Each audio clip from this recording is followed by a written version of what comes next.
Je postulais. On me dit, vous avez le profil, oui, mais on ne vous garde pas. Mais j'avais tout le profil. Je dis, c'est pas possible. Mais à chaque fois, on me dit, mais va voir les syndicats, ça fait 5 ans, ils doivent faire quelque chose. Mes collègues me disent, viens, lève-toi. Mais je disais, non, non.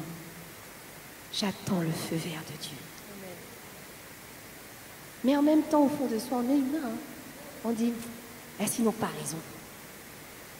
Et aujourd'hui, si je vous dis ça, j'ai eu des moments d'humiliation. J'ai été insultée. Parce que dans mon service, je suis la seule noire. Mais on m'a insultée, mais Dieu m'a fait justice. Dieu m'a fait justice. J'ai été même convoquée par ma responsable qui m'a dit, si tu es encore là, c'est grâce à moi. Alors tu dois t'humilier, tu dois accepter ce que je te dis si tu veux aller plus loin. J'ai dit non, je ne peux pas. Je ne peux pas mentir ni tricher pour avoir un poste. Amen. Parce qu'elle me demandait quelque chose, qu'il fallait que je dénonce quelqu'un, que je raconte pour éliminer une personne. Et j'ai dit non, je ne peux pas faire ça. Elle m'a dit, ah bon? Moi, je sais ceux qui sont avec moi. Si tu n'es pas avec moi, j'ai dit, c'est pas grave, je préfère partir, mais être honnête. C'était pas facile, j'ai connu. Et c'est là qu'elle a commencé à me dire, tu vas travailler là cette semaine. La semaine prochaine, tu travailles ailleurs. Tu travailles, c'est par là. Et j'ai gardé courage jusqu'au jour où elle est partie en vacances. Et il n'y avait personne pour diriger le service. Et quand je reviens, on me dit, je viens en réunion d'équipe. Elle dit, je pars en vacances pour 1 mois. Et j'ai trouvé une personne pour diriger le service. Alors, moi, je voyais le collègue qui était toujours son bras droit. Alors, j'ai dit, oula, ça va être facile. Elle dit non. Aujourd'hui, ce mois-ci, c'est Christelle qui va diriger le service. Et la décision vient d'en haut. Amen. J'ai dit, comment ça peut se faire? C'est là qu'on vous dit que les gens du monde nous observent. Parce que la décision a été prise d'en haut parce que les élus voyaient comment j'étais fidèle dans les petites choses. Amen. Chaque fois qu'il y avait une réunion de public, j'étais la dernière à partir. Pourtant, ce n'était pas mon heure. Je pouvais partir. Mais je restais pour que tout soit bien mis en place. L'installation des micros, l'installation des chaises, alors que ce n'était pas mon poste. Mais je disais, mais je travaille dans ce lieu, je dois refléter l'image et refléter Christ. C'est la prière qu'on fait toujours, Seigneur, je veux refléter Christ là où je suis. Amen. Mais on a tendance aussi à faire comme les gens du monde, ah, c'est pas mon boulot, je laisse tomber. Mais non, il a dit, cette femme a été fidèle dans tout. Elle a dit, et en plus, ce qui m'a touchée, c'est qu'elle a été honnête. Amen. Je préfère avoir un ennemi honnête que des amis quand elle a malhonnête. Elle a dit, peut-être que si elle ne m'apprécie pas, mais au moins je sais qu'elle va faire les choses avec justice, avec droiture. Je vais abréger pour vous dire que tout ce temps, aujourd'hui cette personne qui me combattait, elle a tout fait pour que, à présent, je sois titularisée. Amen. Que j'ai un poste fixe. Et ce qu'elle a décidé de faire, que maintenant je devienne son adjointe. Amen. Là où j'étais simple, aujourd'hui je suis adjointe d'un service. Amen, amen, amen. Nous avons 17 personnes aujourd'hui. Et quand je suis arrivée, elle m'a dit, tu vas déménager. Du jour au lendemain, je sors de vacances, on me dit, tu déménages. J'arrive, je dis, j'arrive où? Je vais déménager où? On m'a dit, déménage ton bureau, viens, tu t'installes. Et on m'a donné un bureau de ministre. Amen. J'ai dit, Dieu, quand tu es patient et quand tu fais confiance à Dieu. Et je me rappelle une prière que j'avais dit, Seigneur, je te rends grâce pour le poste que tu m'as donné. Amen. Si tu as permis que je passe ces épreuves, c'est que tu voulais que je me forme. Et c'est bien longtemps après, le Seigneur m'a montré pourquoi il t'a fait passer tous ces postes. Tu allais à droite, à gauche. En fait, quand je me formais, je suis capable de dire sur tel poste, ça fonctionne comme ça, comme ça, comme ça, comme ça, comme ça. que la chef qui est chef ne sait même pas. Quand elle vient me dire, Christelle, tu sais, c'est le service, je dis, ça fonctionne comme ça. Je disais, Seigneur, à partir de maintenant, je suis ton enfant. Amen, amen, amen. Que toute décision qui se passe passera par moi. Amen. C'est vrai qu'on a des prières violentes. Les gens peuvent penser que c'est de l'orgueil. Non. Mais c'est pour savoir la place que Dieu a dans ta vie. Amen. Que nous ne sommes pas des enfants. Amen, amen, Nous ne sommes pas n'importe qui aux yeux de Dieu. Et aujourd'hui, toute décision qui est prise, ma chef vient me consulter. Je veux valider ça. Qu'est-ce que tu en penses? Est-ce que tu penses qu'il faut faire comme ça? Est-ce que... Des fois, je dis, oh, c'est moi? C'est moi qu'on demande ça? Le Seigneur dit, oui, c'est toi. Réponds. Réponds. Je veux dire que à jamais, Dieu est fidèle. Amen. Quand Dieu dit quelque chose pour toi, il accomplit. Il accomplit. Amen.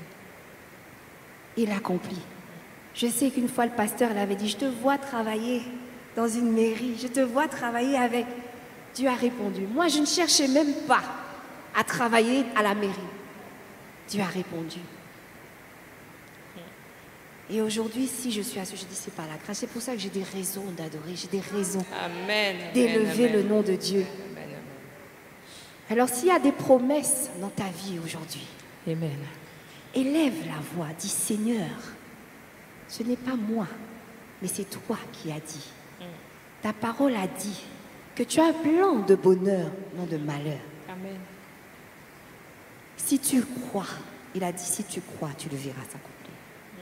Amen. Alors aujourd'hui, je veux simplement qu'on dise, à jamais Dieu est fidèle, à jamais Dieu est grand, à jamais Dieu est avec nous. Oh, déclare-le. À jamais. Lève-toi et dis-le. À jamais Dieu est fidèle. Travail, j'ai été mise au placard. Je ne pouvais même plus parler. J'avais simplement le droit de m'asseoir et de faire mon travail pendant 1 an. Et des collègues m'ont dit, certains collègues m'ont dit, tu ne dis rien? J'ai dit non, pour le moment je ne dis rien. Et j'ai prié, j'ai dit, Seigneur, est-ce que je parle ou est-ce que je me tais? Dans ma prière, le Seigneur m'a dit, tais-toi. C'était dur. Je peux vous dire, 1 an, vous allez au travail et vous savez que l'adversaire, il est là, il attend que ça. Et je dis, Seigneur, tu me demandes de me taire. Et pourtant, tu connais ma souffrance et je dois me taire. Et j'avais décidé d'emmener un casque. Et sur mon téléphone, il n'y avait que des chants de louanges. Et les gens me regardaient comme ça, en train de baisser la tête. Et je louais le Seigneur. Il y avait un chant que je chantais tout le temps. Seigneur, prends soin de moi. J'ai besoin de toi. Tout le temps, je chantais ce chant. Il était là. Finalement, j'ai demandé ma mutation. Le jour de la mutation, j'ai demandé un service que je savais que normalement, il n'y avait pas de problème pour que je parte. Parce qu'on manquait de personnes. Mais là, le jour où la liste est sortie, malheureusement, les responsables syndicaux, ils n'ont pas pu m'appeler parce que, en fait, ma mutation n'a pas abouti. Donc le soir, je me dis, mais c'est bizarre, ils ne m'ont pas appelé. Et j'appelle. Et la responsable syndicale, elle me dit, bah, j'ai pas pu t'appeler, j'avais pas le courage de t'appeler parce qu'en fait, tu n'es pas muté. Ah, ce jour-là, j'étais dans un état pas possible. Je dis, Seigneur, mais je ne peux pas rester avec ces gens parce que je ne pourrais pas. Le Seigneur me dit, tais-toi. Pendant 1 semaine, je pleure chez moi. J'ai téléphoné à ma chef, j'ai dit, mais là, excusez-moi, mais là, je ne me sens pas bien. Je ne peux pas venir au travail. J'ai pleuré. Le Seigneur continue à me dire, tais-toi. Et oui, je reste à me taire. Je peux vous dire que pour moi, c'est dur. Hein. C'est très, très dur de me taire quand j'ai mal. Et je retourne au travail, les collègues me disent, tu vas bien? Je dis oui, je vais bien. Et quelques semaines après, un représentant syndical me dit, mais ta mutation n'a pas marché, est-ce que tu veux demander un départ hors mutation? Je lui ai dit, je te répondrai après. J'ai prié. J'ai dit, Seigneur, qu'est-ce que je fais? Il m'a dit, va. Il m'a dit, va voir, je prends rendez-vous avec le responsable des ressources humaines et tu lui diras, tu viendras avec ton CV et ta lettre de motivation. Je lui donne déjà ta lettre de motivation, tu viendras avec ton CV. Ce jour-là, je pars, il y a quelqu'un qui s'est jeté sur les rails. Heureusement, j'étais avec mon mari, parce que moi, j'allais faire demi-tour. Hein. Il m'a dit, non, appelle le monsieur, dis-lui que tu es en retard, mais tu vas. J'ai dit, boss, ok. Je l'appelle, il me dit, madame, je suis là jusqu'à 13h, même si vous venez à midi moins de quart, 13h moins de quart, je serai là. Je dis, ah. Et j'arrive en sueur. Il me dit, mais ne vous inquiétez pas. Et là, il me dit, il regarde mon CV et tout, il me dit, dites-moi où vous voulez aller. Je vous mets où vous voulez. Je regarde le monsieur, je dis, mais est-ce que c'est bien ce que j'entends? Il me dit, mais moi, je sais que quel que soit l'endroit où vous serez, j'aurai satisfaction avec vous, je n'ai pas peur. Je croyais que j'entendais une voix, en fait. Vraiment, je suis sortie de là, je lui ai dit, voilà, j'ai dit, moi, je rêve de faire telle chose. Il m'a dit, bon, vous pouvez considérer que vous avez déjà la place. Mais je vais ne dites rien. Quand je vais vous appeler, vous direz. Je lui ai dit, d'accord, il n'y a pas de problème. Il m'a appelé. Il m'a dit, madame, ça y est, c'est fait. Ne vous inquiétez pas. Mais moi, là, j'avais le doute. Hein. J'ai dit, tant que je ne vois pas le papier, je ne vais pas croire. Avant de partir en vacances, je l'ai appelé, je lui ai dit, vous m'avez dit que je pars. Mais moi, je n'ai pas le papier. Il m'a dit, c'est moi qui décide. Je vous ai dit que vous partirez, vous partirez. Donc, mais je ne savais pas que le Seigneur, vraiment, il a voulu me réhabiliter, mais dans toutes choses. Moi, je voulais partir de ce service sans rien dire à personne. Je voulais que les gens découvrent que je suis partie. Mais le Seigneur, il a dit non, tu as fermé ta bouche, maintenant tu vas l'ouvrir. Quand je reviens au travail, donc je dis à ma chef, écoutez, c'est bon, je vais m'en aller. Elle me dit, non, reviens sur ta décision. J'ai dit, non, je ne reviens pas sur ma décision, je m'en vais. Et là, la directrice qui est au-dessus,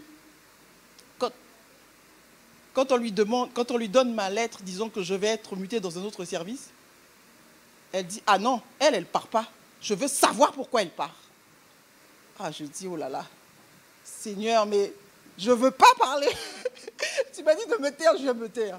Et là, 2 jours après, je reviens au travail et ma chef me dit, maintenant, il faut que tu dises aux gens pourquoi tu pars.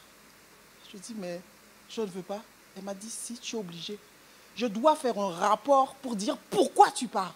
Mais je dis, mais j'ai le droit de partir, je suis un employé comme tout le monde. Elle m'a dit, non, tu n'es pas comme tout le monde. Parce que la directrice, elle m'impose de faire un rapport. Et je lui dis, mais moi, je ne vois pas qu'est-ce que j'ai à dire aux gens, je vais m'en aller. Tout ce que je voulais, c'est avoir la paix. Et je ne veux pas faire de bruit.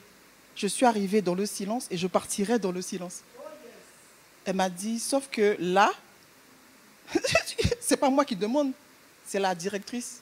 Donc tu es obligé de dire. Donc là, j'ai dit aux gens, voilà, je m'en vais et tout ça. Je suis partie en vacances. Quand je reviens, j'appelle la nouvelle chef de service. Je lui dis, j'aimerais savoir à quelle heure que je dois arriver, le premier jour et tout. Elle me dit, ah, j'allais vous appeler, hein, parce qu'on vous attend. Vous êtes sûr que vous venez, hein? On vous attend. Vraiment, ça m'a vraiment touchée. J'ai pleuré. Et le jour de mon arrivée, j'ai vu mon nom sur la porte. Ça m'a... m'a touché vraiment. Et ensuite, les 2 collègues qui étaient là ce jour-là, ils m'ont dit, aujourd'hui, on est là pour toi. J'ai dit, Lucie, on va passer la journée avec toi. On va te montrer à tout le monde. On va te présenter à tous les services. Tu vas passer dans tous les étages. Je lui dis, vous êtes sûr, c'est moi? Elle me dit, mais tu sais pas, mais on t'attendait, hein? Et je dis, oh Seigneur, mais vraiment, le directeur de l'Île-de-France, il est monté. Bonjour madame, on vous attendait, vous êtes bien installée, vous avez besoin de quelque chose? Je regarde le monsieur, je lui dis, oh Seigneur, mais le directeur, là, il monte, parce que je suis au 3e étage, il monte pour me dire, pour me demander si je vais bien. Le responsable, le 2e, il revient. Il me dit la même chose. Ah, madame, on est content que vous soyez là. On vous attendait. Et là, je dis vraiment, Seigneur, mais moi, je n'en attends pas. Donc, je suis rentrée chez moi, j'étais en train de pleurer dans le train. J'étais en train de pleurer. Je dis, Seigneur, mais vraiment, bon, je me croyais tellement... Parce qu'avant de partir, on m'a dit que je ne servais... Quelqu'un m'a dit, tu ne sers à rien. Tu ne fous rien. Tu n'as pas ta place ici. Et là, je dis, Seigneur, mais tu me réhabilites vraiment. Et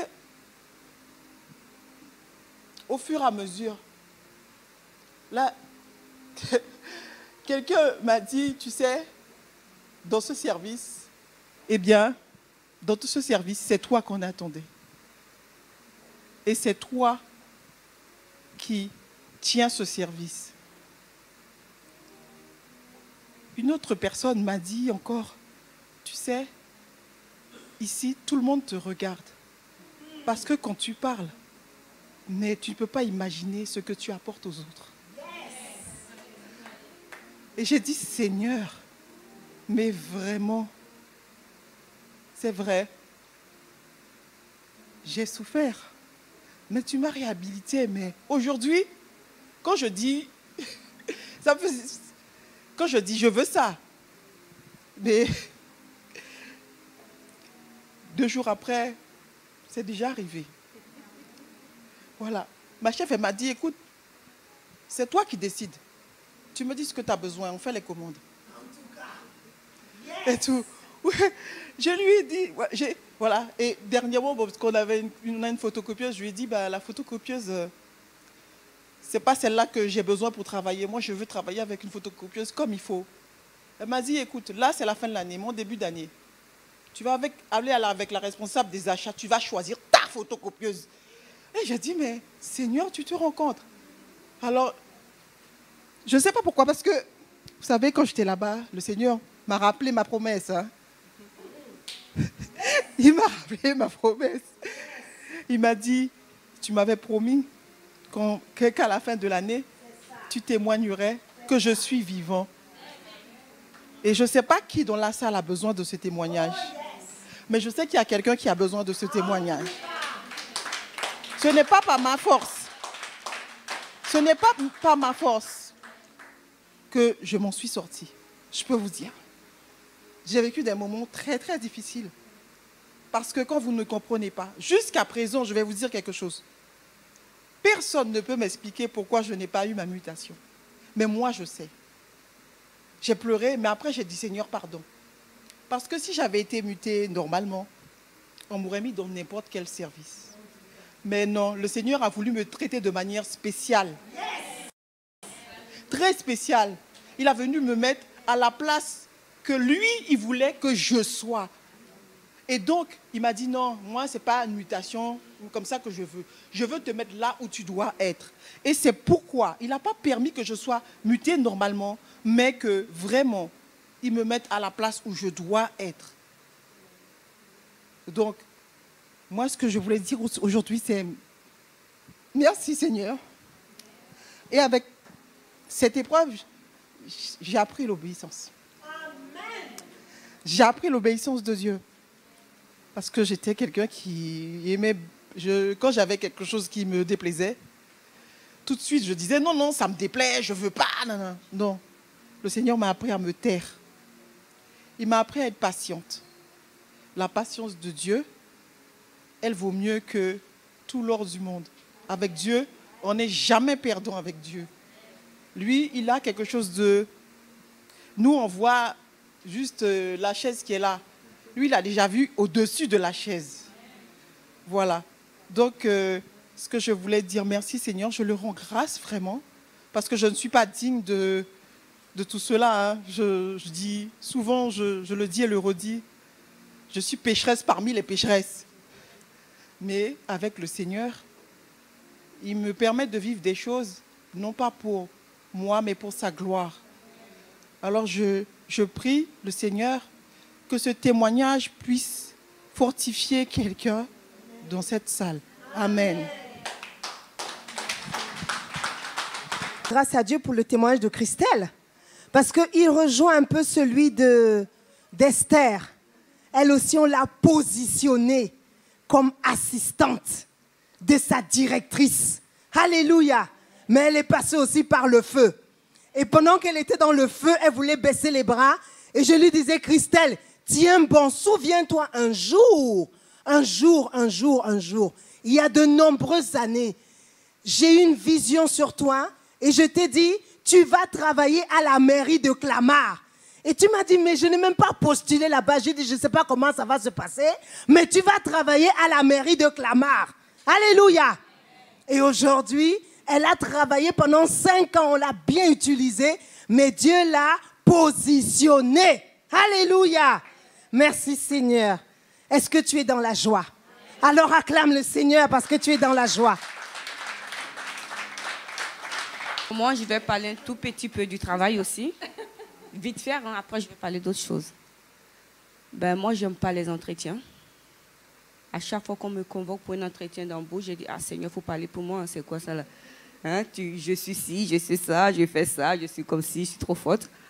Ben, je suis allée à un entretien, j'avais un travail où on m'embêtait un peu et je n'étais pas trop bien là-bas. À chaque fois quand je gare la voiture au parking, je me dis, j'ai envie de retourner directement chez moi, tellement que je ne me sentais pas bien. Et après ça, j'ai été licenciée. J'ai dit Amen. Quelqu'un qu'on licencie qui saute dans la rue, qui crie Alléluia. J'étais trop contente. Après le licenciement, j'ai eu une formation, même pas 2 mois après. Après la formation, même pas 1 mois, j'ai eu du travail. Et quand je suis allée à l'entretien, le responsable là-bas, il posait trop de questions. Est-ce que vous connaissez la boîte? Il a dit, mon frère, pardon. J'ai dit, Seigneur, parle pour moi. J'ai rien dit de bon. J'ai raconté franchement des bêtises. Oui, monsieur, moi j'aime bien ce travail. J'arrive chez moi, il m'appelle, vous êtes prise. J'ai rien dit. Franchement, j'ai rien dit de particulier. Amen. Amen. Alors, mon témoignage, c'est que depuis mon enfance, je ne dormais pas du tout. Je faisais que des cauchemars. Quand je dois aller me coucher, je dis, ah, c'est quel combat je vais faire encore? Vous connaissez les Africains en sorcellerie, tout ça là. J'arrive la nuit, des rêves bizarres, les bœufs derrière moi me pourchassent. Il y avait des trucs vraiment incroyables. Ou bien des gens qui m'attaquaient, c'était horrible quoi. Donc je dormais tout le temps avec la lumière allumée, où je prenais de l'eau bénite, je versais partout dans la maison, mais rien à faire. Et après, quand tu finis des mauvais rêves, le matin, tu n'es pas bien. Et je n'en pouvais plus. J'appelais plusieurs pasteurs et tout ça. Non, il vient d'une veillée. Non, ceci, non, cela, je n'ai pas le temps. Et je suis tombée sur le pasteur Isabelle Kitty. Et pasteur Kitty, voilà. Par le bien de la foi victorieuse et tout. Et elle était disponible. Elle a discuté avec moi, je crois, peut-être de 11h, je ne sais plus, 10h, jusqu'à 20h. Je ne me rappelle plus. Elle a pris tout son temps. Elle m'a dit des prières à faire. Et voilà. Et avec ces prières-là, quand je finissais ces prières, j'allais me coucher, je dormais paisiblement. J'étais comme une folle dans la rue. Quand je vois un inconnu, mon frère, je dors maintenant. Ah, mon frère. Je dors bien, je suis tranquille et tout ça. Et après ça, voilà, j'ai commencé à éteindre la lumière pour dormir. J'avais maintenant la grande gueule. Est-ce que c'est le démon là-même qui paye ma facture? Donc voilà, je bénis Dieu, j'ai dit merci à Dieu. Parce que vous ne savez pas ce que c'est de dormir et faire tout le temps des cauchemars. Ou deux fois tu es là, tu es couché, je sens des poires sur moi, je sens qu'il y a quelque chose, une présence et tout. Mais aujourd'hui, par la grâce de Dieu, ça va, je bénis Dieu. Et c'est là que j'ai compris le sens du chant qui disait « Je ne peux pas laisser Jésus ». Avant, je chantais ça pour chanter. Et maintenant, je chante ça pour prier parce que je comprends maintenant la signification. Comme avant, je me disais chrétienne, mais je n'étais pas vraiment chrétienne. J'étais chrétienne, mais dans le monde, je faisais, voilà, on va dire n'importe quoi. Amen. Donc, ce chant, il dit je ne peux pas laisser, oh Jésus. Non, non, je ne peux pas laisser Jésus. Non, non, je ne peux pas laisser, oh Jésus. Il m'a délivré de mes cauchemars, je ne peux pas laisser Jésus. Il m'a délivré de ma souffrance, je ne peux pas laisser, oh Jésus. Non, non, je ne peux pas laisser Jésus. Non, non, je ne veux pas laisser, oh Jésus. Il m'a délivré de ma souffrance, je ne peux pas laisser, oh Jésus. Il m'a délivré de mes cauchemars, je ne peux pas laisser, oh Jésus. Amen. Lui donner la parole pour qu'il dise ce que le Seigneur a fait. Parce que c'est quelqu'un qui est très simple et très humble, très timide. Mais Dieu a fait de grandes choses dans sa vie et à un moment donné, il faut parler. Il faut dire ce que Dieu a fait. Donc, il n'était pas préparé. Il va dire comme il va dire, mais je sais qu'il va bénir, ça va bénir quelqu'un aujourd'hui. Alléluia. Encourageons-le en acclamant le Seigneur.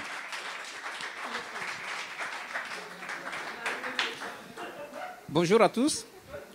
Effectivement, je ne suis pas préparé par rapport à ce témoignage, mais je vais prendre les choses en briques et je vais faire des raccourcis, puisque j'aime beaucoup des raccourcis, pour que le témoignage ne soit pas long. Donc, au lieu de parler 5 minutes, je vais parler peut-être 30 secondes pour résumer. En bref, des témoignages, il y en a beaucoup. Il y en a beaucoup, mais je vais parler seulement de ce témoignage parce que c'était le jour, la dernière réunion. Et au moment où on ramenait la sœur Winnie chez elle, voilà, l'Esprit m'a conduit à faire ce témoignage. Le témoignage, c'est quoi? Bon, j'avais, à l'époque, j'étais dans une précarité extrême. Je n'avais pas de papiers. Et il a fallu, comme j'étais hébergé chez une sœur, il fallait que je participe au loyer parce que, bon, voilà, parce que j'habitais chez une sœur. Je n'avais pas les papiers et j'étais obligé de prendre les papiers de quelqu'un, voilà, quelqu'un qui m'avait prêté ses papiers. Et comme je l'avais dit à la sœur Winnie et à la sœur Christelle, c'était quelqu'un qui, d'abord, qui était chauve, qui chauve, et moi, j'avais pris seulement la photocopie de la personne, du passeport de la personne, la photocopie. Alors, je prends la photocopie de la personne avait 1,87 m et moi j'ai 1,67 m, une différence de 20 cm. Et en plus, moi j'ai des cheveux, la personne n'a pas de cheveux. Bon, je prends le papier et avec ce courage-là, je vais quand même travailler parce qu'il faut travailler, il faut payer le loyer, il faut payer ceci. C'est comme ça que j'ai travaillé avec le papier de la personne pendant 6-7 ans. Et Dieu a fait grâce, on ne m'a jamais contrôlé. J'ai travaillé dans le bâtiment comme le frère, j'ai travaillé dans le bâtiment. Et parfois, on était allé travailler dans la gendarmerie, on était allé travailler à l'Assemblée nationale. Et tout ça là avec les papiers de quelqu'un d'autre, 1,87 m. Alors, un jour, on s'était retrouvé dans une situation vraiment complexe. Complexe pourquoi? Parce que c'était dans une caserne de gendarmerie qui voulait transformer en logements sociaux. Et c'était à Saint-Germain-en-Laye. Alors, on a travaillé là pendant... C'était un chantier qui avait duré longtemps. Et on était presque 350, voire 400 personnes à travailler là-bas. Et il y avait beaucoup de prestats, beaucoup de gens qui sont venus de l'Europe de l'Est, voilà, et qui travaillaient sur le chantier. Et il s'est fait que, comme c'était des prestats, il y a beaucoup qui étaient comment je vais dire, mal payés. Et certains entrepreneurs ne les payaient même pas. Alors, certains étaient fatigués, ils étaient allés signaler à la police. Et un jour, au bon matin, j'étais au deuxième étage en train de travailler et je vois un policier rentrer tout tranquillement, après un autre policier, après 2 policiers par là. Et au bout de cette heure, ce que je vous dis là, c'est 2-3 minutes après, non, je vais dire 5-10 minutes après, la caserne avait 4 entrées. Et je vois, chaque entrée, à chaque entrée, il y avait 5 véhicules de policiers. Donc, si vous calculez bien, ça fait environ 20 véhicules de policiers qui étaient arrivés. Bon, sans compter ceux-là qui étaient rentrés, ils étaient presque 80. Donc, en gros, ils étaient presque 120, 140 policiers qui étaient rentrés. Alors là, je dis aujourd'hui, c'est aujourd'hui. Donc, à l'époque, ma foi n'était pas affermie comme au jour d'aujourd'hui. Tout ce que je savais en ce moment-là, c'était notre Père qui est aux cieux. Et après, je vous salue Marie. C'est les prières que je faisais. Alors, en ce moment-là, il y avait un Portugais qui était venu. Il m'a dit, Timothée, enfin, il m'a dit, si tu n'as pas les papiers, sauve-toi. J'ai dit, mais comment est-ce que je peux me sauver? À l'entrée, chaque entrée, il y a 5 véhicules. Tu ne peux pas. D'abord, je sors de là où je suis là, je suis pris. Alors, qu'est-ce que j'ai fait? L'esprit m'a conduit à monter. Je me dis, bon, si il monte, il me voit en train de travailler, il ne veut pas, tu parles. Alors, je suis monté au 4e étage, j'ai commencé à travailler. Puisque le bâtiment, c'est 4 étages. J'ai commencé à travailler. Et les policiers, ils étaient nombreux. Ils étaient venus au 3e étage. Et au bas de l'escalier, ils parlaient, ils ont pris des gens là-bas. Au bas de l'escalier, ils ont pris les gens. Et moi, j'étais là, au 4e étage, en train de prier. En train de prier, notre Père qui est aux cieux. Je vous salue, Marie.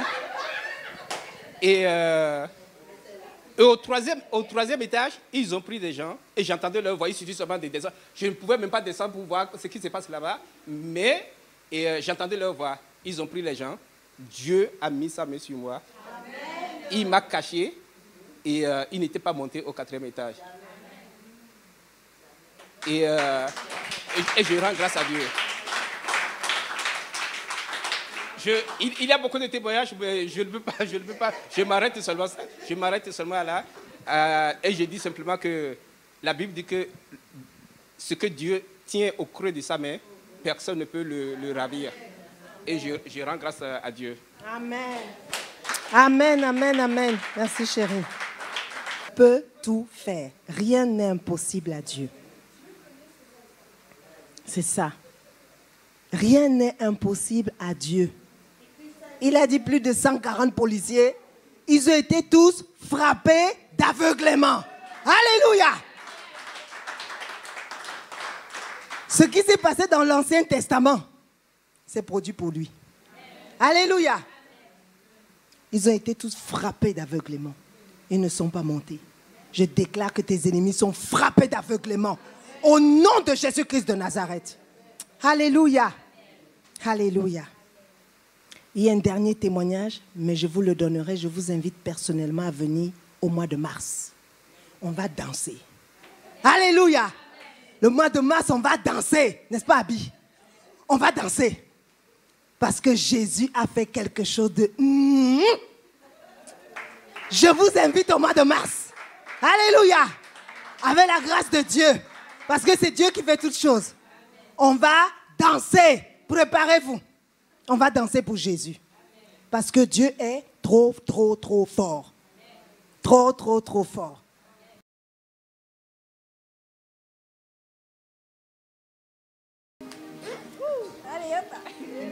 Alors si vous avez envie de danser, vous dansez. Parce que la joie du Seigneur est en moi. Alléluia. Allez, on y va tous ensemble.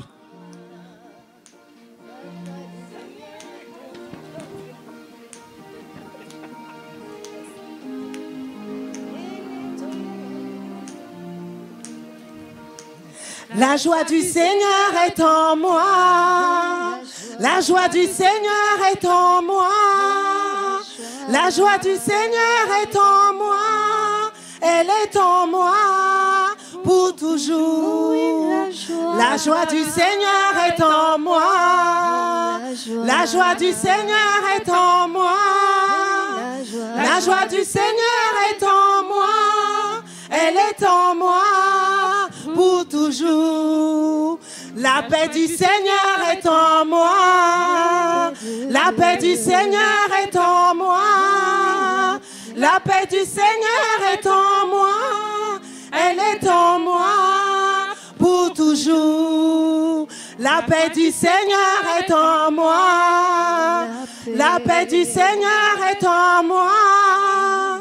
La paix du Seigneur est en moi. Elle est en moi pour toujours. L'amour du Seigneur est en moi. L'amour du Seigneur est en moi. L'amour du Seigneur est en moi. Il est en moi pour toujours. L'amour du Seigneur est en moi. L'amour du Seigneur est en moi. L'amour du Seigneur est en moi. Il est en moi pour toujours. On va dire le dernier refrain, on va le dire ensemble. L'amour du Seigneur est en moi. Alléluia. Oui, l'amour de Jésus est en toi. Alléluia. L'amour de Jésus est en moi. Et ce n'est pas moi qui l'ai voulu. C'est lui-même qui a déposé son amour en moi. Quelle grâce. Alléluia. Alors on va terminer avec l'amour du Seigneur est en moi. L'amour du Seigneur est en moi. L'amour du Seigneur est en moi. Il est en moi pour toujours. L'amour du Seigneur est en moi. L'amour du Seigneur est en moi. L'amour du Seigneur est en moi. Il est en moi pour toujours. Alléluia. Alléluia. La joie du Seigneur est en toi. Parce que Jésus a versé son sang afin que tu sois sauvé. Alléluia. La joie du Seigneur est en toi. Parce que Jésus, assis sur son trône, il a accepté de mourir afin que tu sois sauvé. Alléluia. Et il t'a donné la paix qui surpasse toute intelligence. Alors je le proclame sur ta vie. La paix du Seigneur est en toi. La joie du Seigneur est en toi. L'amour de Jésus est en toi. Alléluia. Quelles que soient les situations que tu vis, souviens-toi, la joie du Seigneur est en moi. La paix du Seigneur est en moi. L'amour du Seigneur est en moi. Et personne ne peut me l'enlever. Parce que ce que Dieu tient dans le creux de sa main, nul ne peut le lui ravir. Alléluia. Et tu es dans le creux de la main de Jésus. Tu es dans le creux de la main de Jésus. Même si le diable est en train de vouloir te mettre à terre, la Bible dit, les ténèbres ne régneront pas toujours. Les ténèbres ne régneront pas toujours. Les ténèbres ne régneront pas toujours. Un jour, Dieu se lèvera dans ta situation. Et je proclame qu'il le fait au nom de Jésus. Alléluia.